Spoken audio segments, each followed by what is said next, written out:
Ce jardin public de Paphos, au sud de Chypre, est parsemé de mosaïques en broderie traditionnelle. Ces femmes les ont nouées autour de galets ramassés de part et d'autre de la zone tampon qui divise l'île. Despina est chypriote grecque et Ferra, chypriote turque. Toute notre culture nous rapproche les uns aux autres. Aujourd'hui, je suis ici et je suis très heureuse. Et j'ai rencontré mon amie qui est aussi très heureuse d'être avec moi.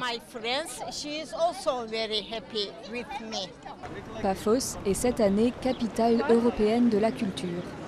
Et la ville est parsemée d'installations.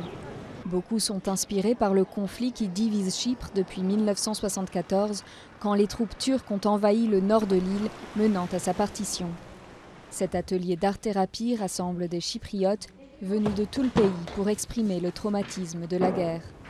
Selma fait partie des dizaines de milliers de Chypriotes turcs qui ont fui vers le nord il y a 43 ans.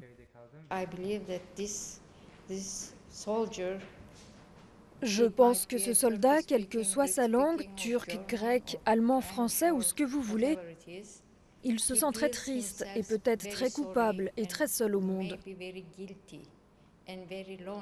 Mais j'ai dessiné ce soleil et ces oiseaux tout autour dans le ciel.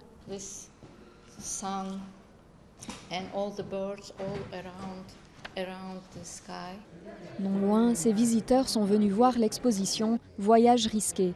Lorsqu'un sculpteur chypriote grec a dû fuir son atelier de Famagoust, au nord-est, pour rejoindre le sud, ses œuvres ont été trouvées par un autre sculpteur, chypriote turc, qui les a préservées.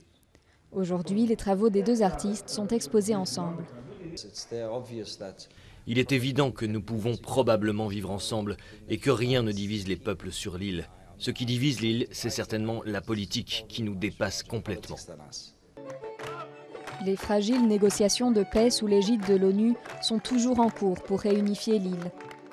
Mais toutes les tentatives de pourparlers ont jusqu'à présent échoué. Les initiatives bicommunautaires, elles, se poursuivent, parfois en musique.